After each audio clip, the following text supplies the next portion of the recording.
హరి ఓం అండి. స్వామి స్ఫూర్తి. స్వామివారి బోధల నుండి బ్రహ్మజ్ఞాన రసాస్వాది ఎవరో తెలుసుకుందాం. మామూలుగా జీవుడేమో విషయరసాస్వాది, ముక్తుడు బ్రహ్మజ్ఞాన రసాస్వాది. మరి దైవీ ప్రణాళికలో భాగంగా ఎవరిని చేస్తారంటే పంచశక్తులు, పంచాధిష్టానములు. ఏమిటవి?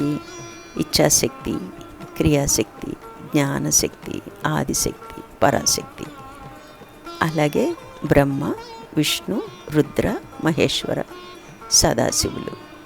ఈ 5 శక్తులు ఆ అధిష్టానముల ఎడల పూర్ణమైనటువంటి జ్ఞానము, పూర్ణమైన స్వాధీనత కలిగిన వాడు బ్రహ్మజ్ఞాన రసాస్వాది.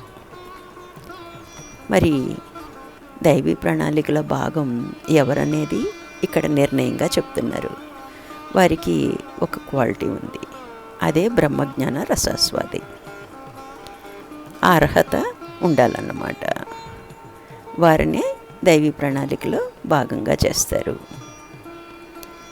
మరి జీవన్ముక్తుల్లో చాలా స్థాయి భేదాలు ఉంటాయి.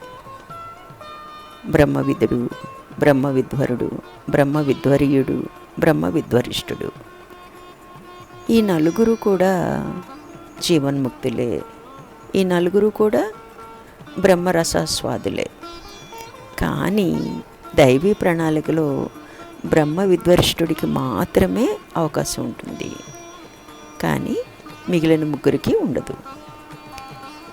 వీరు ముక్తిలో నలుగురు సమానులే, పూర్ణజ్ఞానంలో కూడా సమానమే.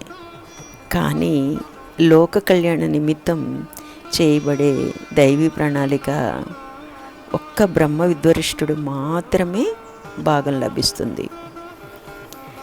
మహానుభావులు చాలామందే ఉంటారు మన భారతదేశంలో. వారికంతా శిష్యులు లేరు. అంటే వారు వీరే నా శిష్యులు అని నేరుగా ప్రకటించలేదు. వారిలో భగవాన్ రమణులు, అరవింద ఘోష్, అలాగే ఆదిశంకర్ల వారు కూడా 4 పీఠాలని ఏర్పరిచారు, పీఠాధిపతులని ఏర్పరిచారు. చాలామంది శిష్యులు ఉన్నప్పటికీ ఆయన డైరెక్ట్గా ఎవరిని ప్రకటించలేదు. మరి ఈ 4 శంకర పీఠాలలో పీఠాధిపత్యం ఇవ్వాలి అంటే బ్రహ్మ విద్వరిష్ఠుడు ఎక్కడ ఉన్నాడో చూసి ఎంపిక చేస్తారు. ఆయన అయితే తప్ప ఆ పీఠంలో నిలదొక్కుకెళ్ళారు.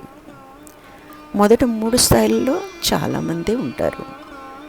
చివరి బ్రహ్మ విద్వరిష్ఠుడిలో అతి తక్కువ మంది ఉంటారు. హరి ఓం అండి.